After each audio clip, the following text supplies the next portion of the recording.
This is Friday Night Fever Afterburn, sponsored by Arena Comics and Gaming.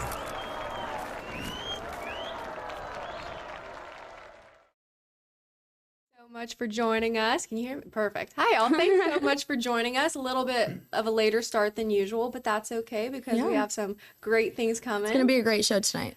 Thank you. And if you're joining us here, go ahead and drop in that comment where you went this week, some thoughts on the games, how your team's looking, anything that you can take from the night. Yeah, if you guys have any comments on, like she said, any games of the night, or you want us to talk about any of the games, let us know, and we will do our best to talk about them. So and respond to them. And let's go ahead and just get right into it. Right. Scores. Go All ahead, right. Karlie. So we had South Walton and Arnold. Delaney was at that game, and South Walton came on top with 24-6, the Marlins. And then we have Mariana and Bozeman, 21-7.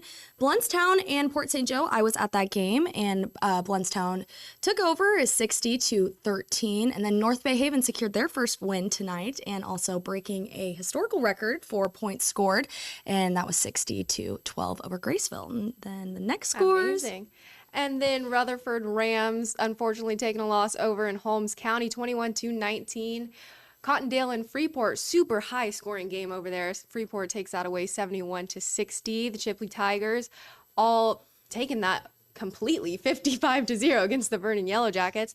And then the County versus County, Liberty versus Franklin, 43-27. Yeah, it was a lot of nice scoring games. Yeah. And then we have Escambia and Bay. Bay took that one, 28-14. And then Mosley also ended up on top over Navarre, 36-16. And then Walton, unfortunately, fell to West Florida. I heard that one was a tough matchup over there. So 35-6. Yeah, so...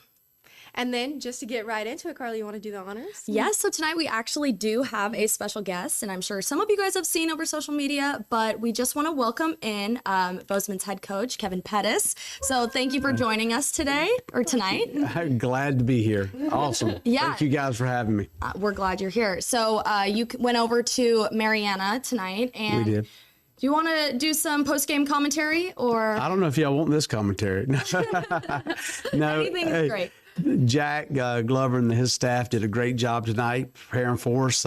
We came up short. It started out great, and then we just, attrition has gotten us the last few weeks, and we had some injuries, and so kids not playing again this week from, the last 3 weeks. So the kids played hard. The effort was there, and so we cleaned up some things, but we had a couple kids get hurt on Wednesdays. It's tough when you get kids hurt midweek, and so just trying to get somebody to fill in. And they did a very good job. The Mariana staff did a good job of, finding those things and exploiting them. And they did a super job. I don't want to take nothing away from them. They did a fantastic job. So yeah, it was just a good game, and it was I think a one-score game before half, and so it was just kind of in the fourth quarter they scored again and kind of took us out of it, and so it was just a tough one for the Bucks, but it was a good high school football game. Jack and them did a great job. Can I ask what you said to the team after the game? Yeah, I just told them that just broke it down to them really. Same thing I said week 1 and week 2 and 3. We don't have an effort problem. We don't have a talent problem. We have a practice problem. So our kids, that's exactly what I said. I said, we're not practicing like champions. We're just practicing to get through with practice. And so until we can learn how to practice, until we can learn how to compete on a daily basis at a high level, or on a, perfect the things that take no talent, then we're going to struggle. But as soon as we get all that stuff done, then we're going to be a very good football team. I remember you saying that the first time this season I talked to you. You said that's our main focus is protecting the acronym PT. Perfect the things that TNT. Yeah, TNT. That's what it was. Yep. So you guys are going to play Sneads next week. So kind of going into that game, what is kind of something you guys are thinking about? Again, we're just worried about us. We're just, it's not about who we play, it's about how we play. And I think every coach in the area is that way. I mean, there's some really great coaches here, and especially in Panama City and in the surrounding area. We were just going to concentrate on us, try to get better on us, because that's where we're at. We're in year one of this deal. So, you know, it's a long play. It's not a short play. And so it's just one of those things where we're just got to concentrate on us, get better at what we do, and the wins will come. For sure. Do you have anything you want to add? No, I think that was great. Okay. Yeah, I can tell that you're very good at interviewing as well. So We can get into the Mariana and Bozeman highlights. Yeah, Delaney and I were not at this game, but yeah, so it was a little bit of a catch up for both of us, but I believe that was Riley McNeil right there taking off that first, and then Hayden Gay right there as QB. What do you have to say about Hayden Gay? Well, you know, Hayden's a competitor. He's got a little moxie about him. He's been banged up, but he showed up tonight and played well. He didn't play last week, and so he was able to come out tonight. Him and TJ Truitt both did an outstanding job. But Hayden at quarterback and TJ was had some big plays for us for sure. And I know is that Landon Cornelius, number 14?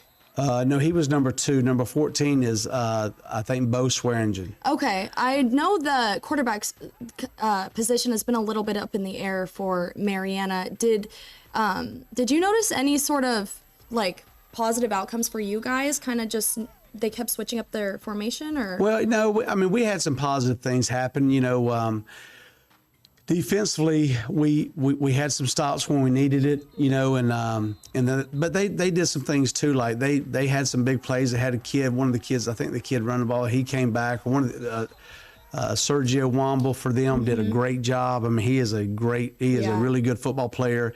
And then number 8, I believe, is the kid. He came back and he's back from injury. Or sick, one of them anyway. I think Womble came back from an injury too as well. Yeah, right? he did. Yeah, so anyway, they did a very good job. And but you know, some of the positive things is, you know, I think we cleaned up the center position a little bit. You know, we had a couple bad snaps, but not like it was last week. And so, you know, we're still got to clean up our offensive line, play a little bit better. But again, it's just, you know, we've not had the same starting 5 in there yet because of injury and because of illnesses and things like that. So as soon as we get that cleaned up, we're going to be fine. I mean, it's a process just like anything else. My resolve is the same as it was the day I took the job. And so we're going to continue to stay the course and just, you know, they won't outlast me. I mean, you know, I want to make sure that I'm going to stay in there, and we're going to get it. We're going to get it turned, and we're going to get it going the right way. I mean, I've always said this: how Bozeman has always had those pieces. They're kind of scattered in a sense, the playmakers. But now that you've kind of focused on more of this organization to allow these different positions to come together, I really do think, like you said, like. You're still going to be here, and it's only up from here, I feel like. Oh yeah, we're as bad as we're going to be, but you know, we'll get better. We're, you know, again, the kids are all in. I mean, and so that the buy-in is the biggest part of it. Once you get the buy-in, everything else is kind of the gravy on it. So it's just kind of learning the system, learning how we expect things, and again, it's from the way we go to class every day, the way we selfless service in the community, you know, all those things play a part in it. And, you know, how we dress, how we keep our locker rooms, all those things play a part in winning. And so it's just getting them to do it that way every single time. And so it's like I said, it's just a process. Sometimes it's a tedious process. Sometimes it's a fun process. Sometimes it's a process sometimes it's terrible. You know, I have other words, but I'm going to use my mama might be watching, so I'm going to use my good words. We appreciate that. We definitely do. Well, next week you start over. Get them next week at Sneed's, and it doesn't get easy. Sneed's had their game canceled this week. Yeah. Sneed's actually had a spontaneous bye this week. Did you know that? Mm-hmm. Yeah, I talked to Bill earlier this week, or maybe yesterday, and said that. They're going to make it up on Monday in October, he said, so later on in the season. Yeah, October 20th, I think the games are scheduled for. So anyway, I mean, that's terrible. Kids prepare, and then they got to – so anyway, it's one of those things. But he'll have his guys ready to play next week. And, I mean, the way we look tonight, he's probably chomping at the bit and probably can't wait. So I'm going to have to call him and sell him down. He might show up on Thursday. You know, he might want to get there early. He might want to get here early. That's so funny. All right. We could get into, you want to start off with Port St. Joe and Bluntstown? That was my game. And any thoughts you have, Coach? Please. Okay, yeah. We obviously, yes. Anything you want to say? I don't know if you saw that, but as soon as Port St. Joe kicked off, it was caught and then knocked out into a fumble, and they got the ball back. Oh, that's awesome. So, yeah, now because Jacob Hensley was out because he broke his ankle, so the quarterback, now Elijah Harris, went in, and then you know who this is. Yeah, Maury. That Joker's fat. He's quick. He can turn the light switch off and be in bed before it gets dark. That's how quick he is. I mean, And then, do you know number 3? yeah, is that Bowen? No. That's what's Ellis. Ellis, yeah, what a super player, great player. And listen, and I'm telling you, like Tanner Jones and them, they do such a good job over there at Port St. Joe. And he, I mean, they just ran into a buzzsaw. We ran into the exact same buzzsaw last week. Coach Wagner and those guys do a super job. You know, I know several of the players there have had, you know, the Mac Jones played for me at Arnold, who did a great job for us at inside linebacker. And then, you know, Bowen Barber, and then I got Amari. I mean, these guys are really, really good players. JJ at quarterback, played at Wakulla. So, I mean, these guys are really good football players, and they, you know, they do things that kind of get you off balance. Like they do a lot of unbalanced sets. So now you got to move your defense over, but yet you still got a guy out wide that can really stretch the field and that can make it hurt. And so you got, I mean, it's a tough deal. And then they got, and you know, and here's the difference. You know, the best thing I could say about them is, you know, from when I've seen them in the past is, you know, that defense, the defense don't get the credit like the offensive side of, for Blountstown does. But they do a good job, and there's a difference in how they play defense. For the first time in probably a few years, I mean, those guys, they don't go out there and play. They go out there and hunt. I mean, those guys, when that ball is snapped, those cats are hunting somebody to tackle, somebody to hit, somebody to, I mean, they do just a good job of that. And so hats off to, you know, Coach Wagner and his staff. And I mean, I was really more, I mean, you know, you get good athletes over there, cats that can run, they're going to make plays, you know, and especially in 1A or 1R or whatever they're playing in. But when you get the things that go unseen is how hard that defense plays. They just play extremely hard. They can match you up man to man, and so then they can commit so many people to the run. So it's kind of like pick your poison. It's hard to stress that defense out in any way. I mean, as an offensive coach, you want to do some things to stresses the defense and kind of puts them in bad situations. But it's so hard to do that when at every spot you got a dude in there. So a cat that can really play. And so it takes them one mistake, and then they get jazzed up, and then they get a lot of juice going. And then next thing you know, you're looking at a running clock and wondering how the heck they get here, you know? So that's kind of how it just snowballs. And I've been on the other side of that. I mean, I've been on their side of it. Yeah. What tested you the most when you guys played them? I mean, it was us that tested us. I mean, we had made up. I mean, I think when you're dealing with high school kids, you get so involved in the kids hear so many different things, and they know kids who have transferred there or who have done this, and they see them in 7-on-7 or they're friends with them on Facebook, whatever it is, they know the type of players they get or that they have. And so when that happens, then, you know, it's hard to keep them. The first sign of trouble, they're ready to tuck their tail and, all right, it's over. So I know that's how it was for us.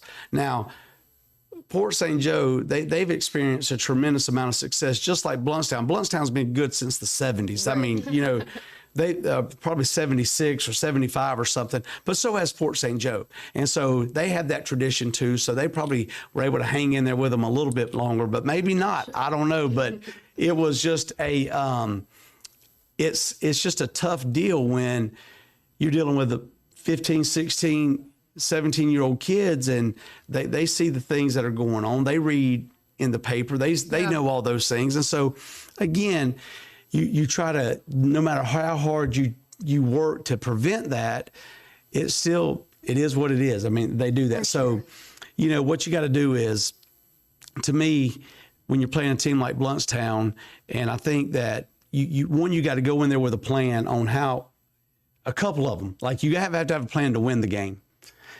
Whatever that looks like. I know what it looked like for us. And then you got to have a plan to get out of the game. You know, so again, it's a slippery slope when you're playing teams that can really get that snowball going and start getting that momentum and that juice and all those things. And so it makes it a tough. And look, they played at our place, and it still was a tough environment. So again, hats off to those guys. And I know how hard Tanner and them work over at St. Joe. And I do want to talk a little bit about them.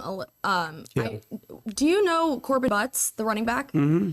He is stellar, and he really takes the backfield and he moves the ball, and he was just moving the ball like first down after first down. Yeah. And I didn't know if you I don't know if we have, we can't really pull up a specific play, but that's okay.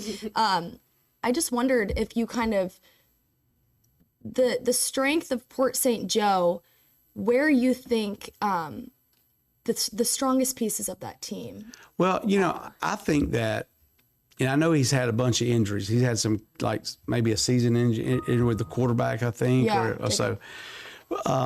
But I think the strength of Port St. Joe's team, one, I know they're good in the weight room. I mean, every school in Gulf County, Bobby Johns is the county AD, and I know they're all multi-sport athletes. Yeah, and they play all kind of sports. They lift weights religiously. I think the strength of their team for me is that backfield, and even now with the injury with the quarterback, and I think that they've always had kids that play defense and will get after it. So, and you have those kids that have grown up. I mean, when you're in, I think it's unique to schools like Port St. Joe. These guys grow up their whole life. All they want to be is a tiger shark. They grow up from the time they were little kids and playing in the rec leagues and all that. So they have that going for them. I think, we have that same type of environment out there at Bozeman. We have the middle school teams and the Pop Warner teams and all that. And I guess growing up here in Panama City, we had the same thing too. Growing up in Highland Park, all we wanted to be was a Mosley Dolphin. I mean, that's just what we wanted to do. Yeah. And so that's what's unique to our area. You don't get it in, Tallahassee. You don't get it down in South Florida, where I spent most of my career. So, but I think for Port St. Joe, I mean, their season's still ahead of them, and I think that they're going to be able to compete. But now they're in a tough region. I mean, because they're in the same region with Blountstown. And, so again, it's one of those deals where, you go out there and you know what happened tonight, and now you just got to finish strong. And Tanner will have his kids ready to play. I mean, he's a good football player. His dad was a great coach, JD, and he'll have them ready to go, and they'll play well for the rest of the way. For sure. I want to play I'm sorry. No, that's okay. Well, I was just going to say, you were talking a little bit about the history and how Blountstown's been good since, 76? But I talked to Coach Wagner earlier. I'm sure everyone knows this, earlier this week. But last year, the Port St. Joe Blountstown game was a much tighter matchup. Port St. Joe was actually leading most of the game, and Coach Wagner said Port St. Joe probably actually should have won that game, and he thinks that they weren't performing to their level. So it was interesting to kind of see the tide kind of change over there. I mean, one thing that I do want to say is like them being able to transition from Jacob Hensley to Eli Harris very flawlessly, because he came in for that Liberty County game, and they really took that Liberty County game away. And I think having that asset in Eli Harris, where he's able to be a running back receiver, I believe he also is, being that asset and being able to be also the second string quarterback is just, I mean, that's pretty amazing, being able to flawlessly kind of streamline your way into having your second string ready right away. No hiccups. Yeah, no, I agree. It's definitely impressive. And he's a big body too, so he can really do anything. If they needed him at a tight end, he could do that as well. Yeah, just move him around sure. Anywhere you need. Yeah. I want to play the play of the week from Port St. Joe, and then we'll move on to another game. So, do we have that play of the week? All right, yes. Oh my God, that is the most beautiful. Who is that? Jaden Reese? Junior Jaden Reese. Oh my goodness. We're going to watch that again. Look at Eli Harris, and then it's a full 180 turn. Yep. Those defenders are nowhere near. No, they're not. He just threw up a prayer and caught it. And it almost looked like there was two guys kind of chasing after him, and it almost looked like they were trying to double team him, and he was just kind of. I think they thought he was going to overthrow the ball. Yeah. That's what I think happened. And I'm going to tell you, I think that the O-line to be able to block Blountstown, that was a great job. Yeah. I mean, all the way around. So, I mean, nobody was around the quarterback.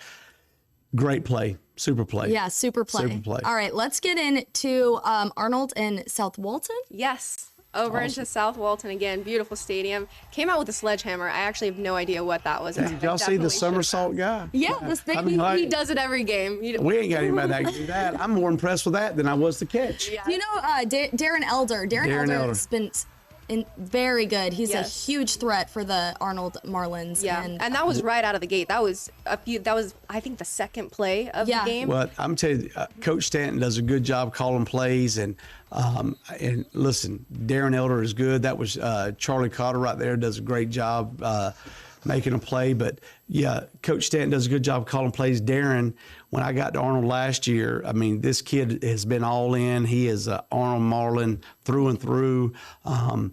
They do a great job of getting him the ball in space because he's another kid that's quick as a hiccup, and he can make things hurt. He can go vertical with it, and he also plays probably in my opinion, he's probably one of the best corners in the area. He is a great corner. I think his future's at corner, but he was also he did a great job. He can get open and he can make people miss, and he's just a good player. But again, you start talking about the coaching and the things like that we have in the area. When you have the Arnold Marlins coaching staff, they do such a great job of coaching. Then you got Phil at South Walton, him and his staff, they've been there forever. They do such a good job. And so it was, they took us, they changed offensive coordinators from last year. Dave Roberts was there forever and ever. He left at the end of last year, and then they haven't missed a beat. So it looks like, they got things rolling in the right direction. And they beat a very good Arnold, Marlin team. And I know how good Arnold is because I was there. I mean, those kids are good players, and they get after it, and, they do a good job for sure. So I was actually surprised by that score, to be honest with you. I thought that, I know that last year we played them, and it was it poured. We shouldn't have played the game. I mean, you'd walk on the sideline and the water was going over your shoe, but we wanted to play it. The kids wanted to play, and that's just wasn't conducive to what we did well. And so, I think we had like 9 drop snaps or missed snaps or something like that. It was just a wet field, and it was a rough outing for us. So I thought that Arnold would go back in there this year and just, be chomping at the bit to get to them. So, but yeah.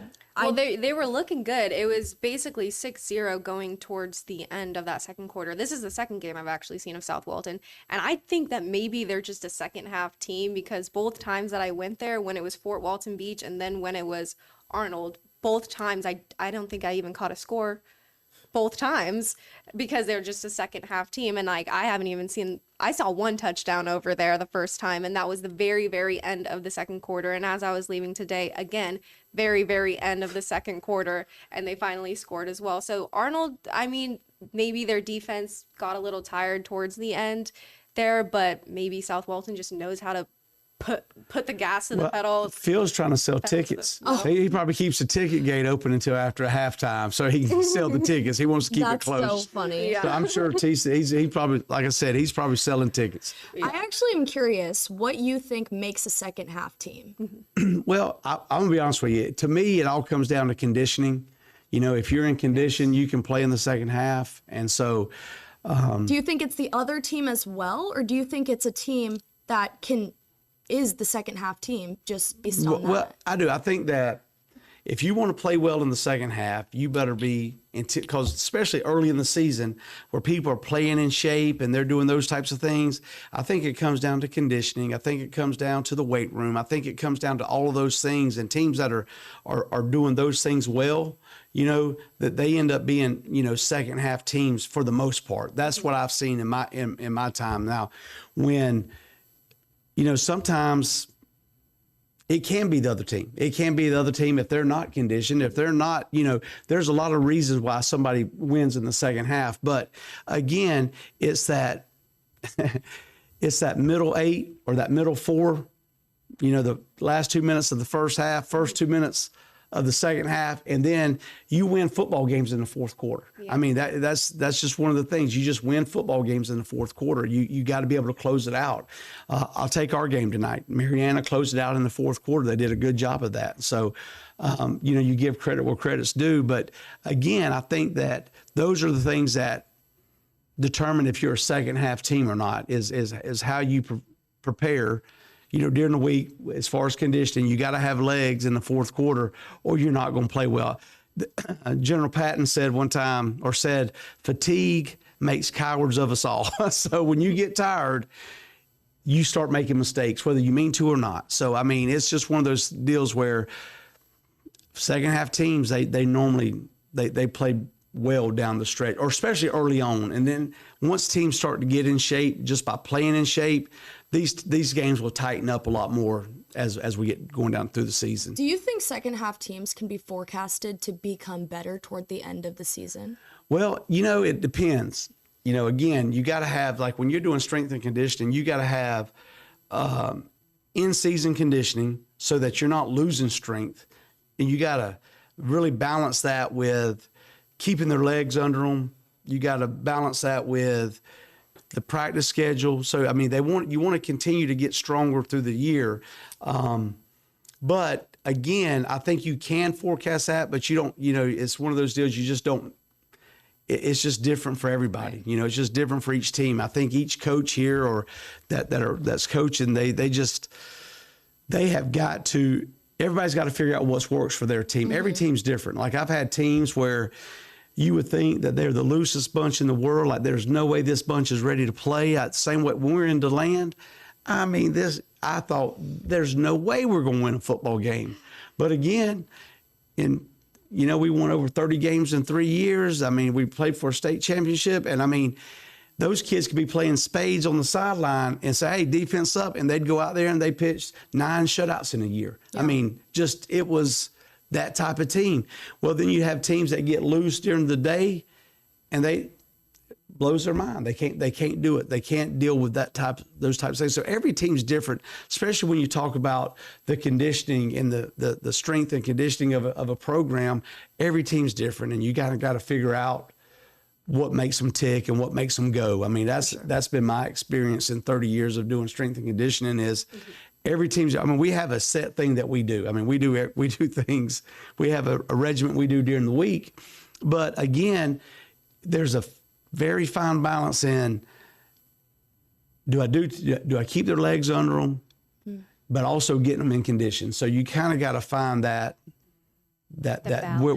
balance where they're going to be at. So it's hard to figure that out, but most of the teams know their player. Like I know my team, not as well right now as I will 3 years from now or 2 years. So just as you get to know your team, you'll know what they can do and what they're about when it comes to that type of deal. Absolutely. Yeah, I think we need to move on to North Bay Haven. All right, and, that's exciting. North Bay Haven. Good for North Bay Haven. The first win of the season. And I heard from I do want to mention we are going to get to all of these comments. We're going to do it at the end because we don't want to miss anything here. But I talked to Coach Aaron Paley and he said that, oh my gosh, now I'm having a brain fart. I'm so sorry. He said that this was the most points North Bay Haven has ever scored in the history of the football program. Wow. So that is incredible. And honestly, Graceville making history while they take home a win. Looks like Graceville's offense really did get some momentum going. I mean, I know right here it's tough because I think the lack of depth in the defense is a major issue for this team because there's only, I believe there's under 20 players on this roster. So, and North Bay Haven does have more players. And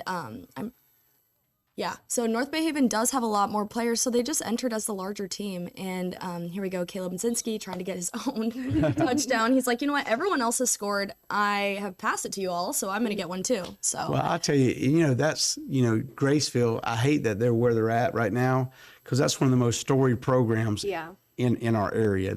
I mean, the 80s and 90s, those jokers, they were unbelievable. They probably have as many probably more state championships than anybody in the area. I actually just saw that Graceville alum Sage Ennis, he had a career. had a massive day. He plays for University of Virginia. Do you know? Yeah, he used to play at Clemson. Yes. Yeah, and yes. he transferred, to Virginia. Yeah. But he played at Graceville, and then he transferred to Lincoln in Tallahassee. So he is a great player. Loves Sage, knowing, super kid, and he is a football playing Jesse. I can tell you that he is a good football player. 76.5 receiving yards today, last week, and put up a touchdown, first of his career. So that's awesome. Yeah, very good, very good for Sage. But Graceville, I'm sorry, was that the one that didn't have a team last year? They didn't have a team last year, so they're completely rebuilding that program at this point. Coach AJ Davis didn't even know if he wanted to come in and take over this team. He knew the challenge it was going to be, and I mean, we're not a coach, but you got to think about it, Oh yeah. Knowing that, starting from absolutely nothing. What is your perspective on a school didn't have a team last year? Oh, I wouldn't have gone. I'm going to tell you, I would not have gone there. So look, as much as I think that Graceville has a story program, but it'd be tough. It's tough going into like a brand new school a school that's just started. I mean, those jobs are so tough because one, you got to build culture. Right? Well, then when you take over a program that is so storied like Graceville is, it's hard to match that culture that was there in the 80s, in the 90s. I mean, you got those ghosts of the 80s and 90s bearing down on you. And then you didn't have a team last year. And, in Jackson County, there's so many schools around Graceville. Like you have Mariana High School, you got Cottondale, you got Sneeds, you got Bluntstown, you got Chipley. There's so many schools that are there that those kids can go to. And so it's hard when you don't have a program. Yeah. And so to come back in there, and hats off to him for seeing it through, because I think it's important that Graceville has a football program. I just think that's important for that town, for sure. I believe so too. Yeah. Small town, at least they have a football team. So. I think so too. And Jackson County is a unique place, but I think that it's important that Graceville, has a football program because I think I know at one time the driveway going into the school was called Champions Way. That was the name. Because they had that many state championships. So what a great program it has been. It will be interesting to see how he kind of sets that standard for the culture and for the program, and see how that starts to grow over the years, because, maybe they're not that great right now. They're rebuilding, but maybe 3-4 years from now, when they have a lot more kids on their roster, they have a routine. Absolutely. They just, it's in what you got to do when you go, and I've been unfortunate or fortunate to be a part of turnaround programs. You just got to stop the bleeding. He's got to get in there, stop the bleeding from kids leaving and kids, from middle school. You start from the middle school up, make sure those kids aren't leaving to go other places, and just start, I think it's a 6 through 12 school there on campus. And so he's got a unique opportunity to be around those middle school kids, and he can build it from the bottom up and have them in the weight room and do those things, so he can start building that culture from a younger age. So that'll be fun to see. Yeah, I think it will be. I think it'd be a great, it'll be good to see how he does it, to be honest with you. Yeah, definitely. I also want to just talk a little bit more about North Bay Haven and the fact that they went 0-9 last year, and it was 0-10. 0-10, but then they were nursing a for sure 2-year weird. It's been a weird 600 days or something like that. Is that what I read? Well, they've had 7 head coaches in the past 2 years. Wow. That's a lot. So I know it's 600. I think I read in the paper where it was they were close with North Florida Christian, and they'd gone 600 days without a win or something like that. That's crazy. Oh yes, no, for sure, because I know. I know. Obviously, they went 0-10 last year. I'm sorry, I got kicked out. I know how they feel. The way I feel right now today is I feel like it's been 600 days since I've had a win. I'm gonna be honest with you. It feels like 600 days that In fact, the Bluntstown game alone felt like about 400 of them. But Well, I'm sure that that one game that felt one like game. 400 days. 400 days for sure. That one game. Well, I'm proud of the Buccaneers, and I am too. yeah, I hope they keep going. I mean, I'm sure they're very excited, and it's a good night for North Bay Haven. It's great for them. It's great for the kids. It makes practice on Monday a lot better. Oh, for sure. For sure. And excited for those guys. Yeah, definitely like a mentality shift going into next week. Have a lot more confidence behind you, Yeah. behind the ball, and that's something that would be nice to see. Yeah, I mean, for that long, that's good. Yes, that's We good. got Weeba Hitchka next week on a Thursday. So that honestly could Someone was shouting them out in the comments. Yeah, Weaver no, versus for sure. North Bay Haven. Yeah, no, we have a lot of Buccaneers fans in here, and Well, look, now I'm glad the Bucks won, but now when they go against the Weewall Gators, now my family would disown me if I don't pull for them Gators. why is that?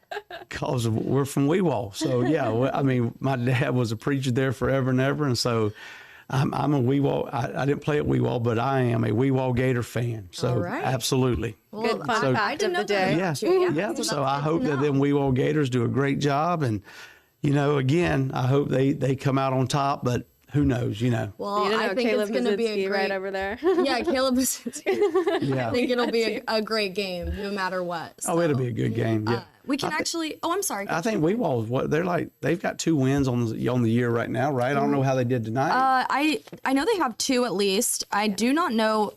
We have all of the scores. We can actually go back into those scores that we were looking at earlier tonight, and we'll see if honestly maybe you even have some comments on some of these scores. We can just Yeah. kind of get back to them. Sorry, 1 second. There we go. Let's see if we can get all those up there. Rutherford Ram, they do a good job over there too. Yeah, no, they had a good night. Ram pride never dies. All right, let's go to the Weewa score. I think that's in the next page. Next one. It's all right. No, you're good. Okay. So No, maybe they didn't. Maybe they were off. I think maybe they had a bye this week. Ooh. I think I may have pulled all the games for this week. Yeah, but- no, then North Bay Haven will be coming off their win, but playing a team coming off of a bye. Yeah. So what do you think, whether it's these 2 teams or just kind of in general, coming off of a win or coming off of a bye? Well, look, I'd rather come off of a win, no matter what. I think that's it. I think so. Pretty obvious answer, yeah. I'd rather come off a win. However, you coming off a bye, it's the pit. Golly, that's another slippery slope. Like some teams play well coming off of a bye because especially if you got 2 weeks to prepare. But then also sometimes you come off a little sluggish. There depends on what you do during your bye week. If you come off in your bye week, I've had teams where it was almost like going back to camp. Like almost 2-a-days. Yeah. Like, hey, when you're not playing well, you feel like, all right, this is our week that we can get people healthy or we can get better at what we do. Depends on where you're at when it comes to attrition. If our kids are banged up, then you kind of give them a couple of days off. I mean, each coach has their own way of doing it.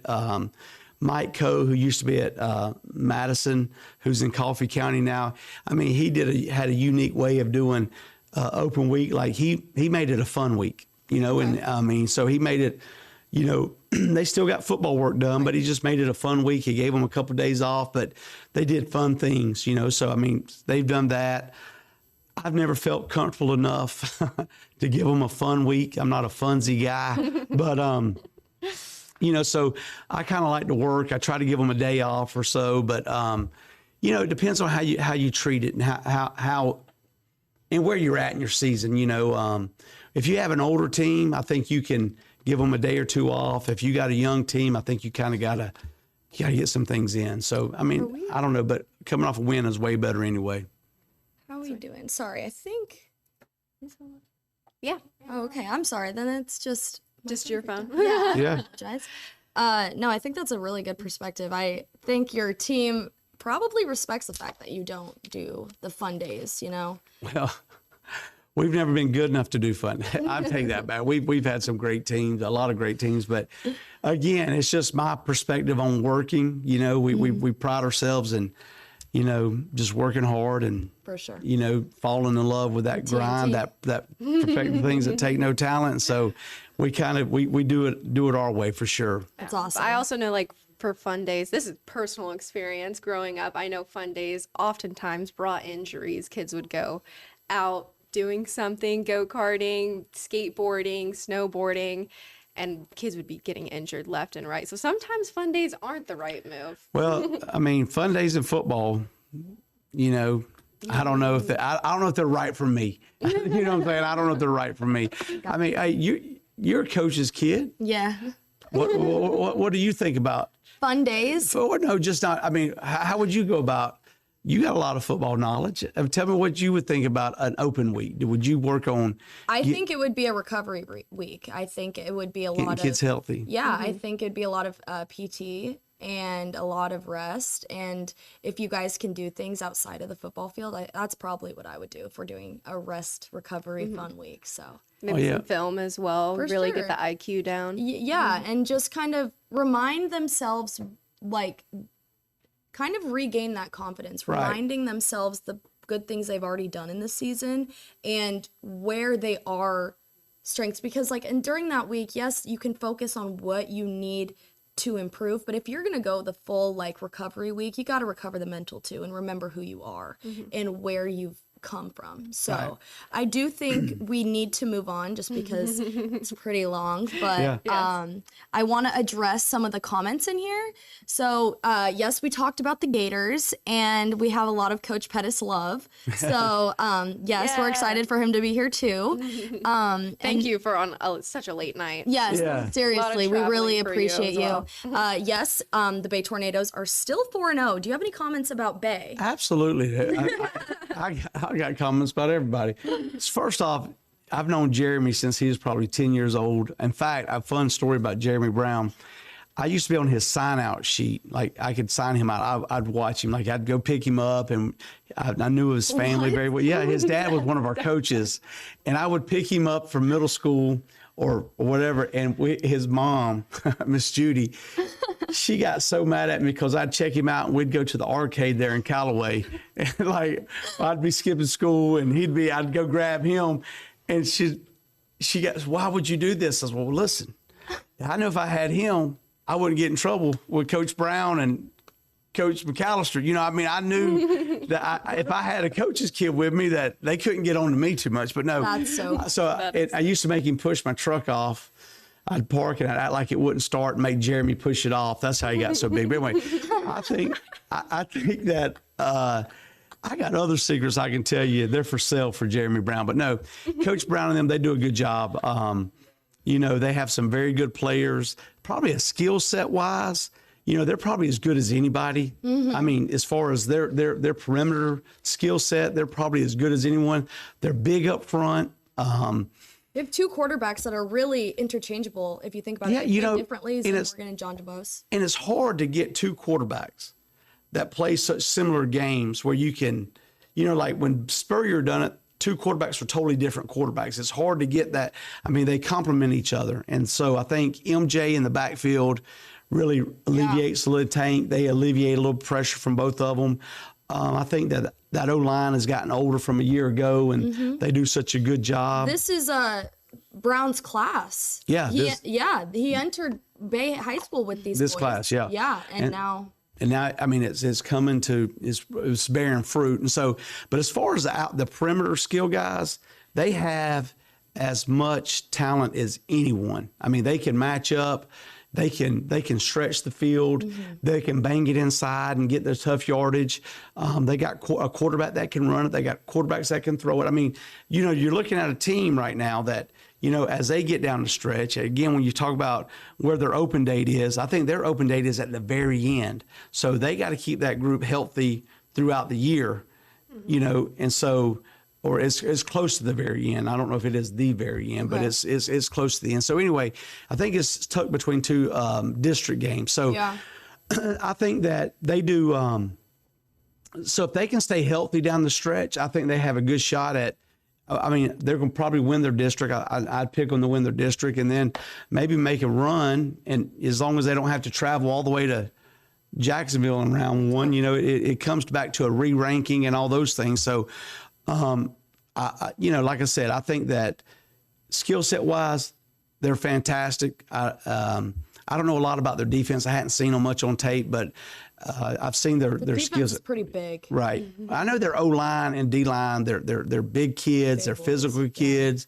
And so, I mean, I think for them to, watching the scores, they have to be good. You know, I mean, you know, they're able to beat Mosley and beat Arnold. I mean, beat some very good football teams. And look, I don't care where you're at. If you get a chance to beat, if you beat Mosley, I mean, that's a task, because Coach Whidden and those guys, they do such a great job. They do a great job in the weight room. They do a great job, you know, in nutrition. They do a great job in every aspect. Mini college program. Yeah, I mean, they just do a good job in every aspect of the program. And so for him to get that win is huge. And to get the win against Arnold, who beat Bay the year before, is a big win.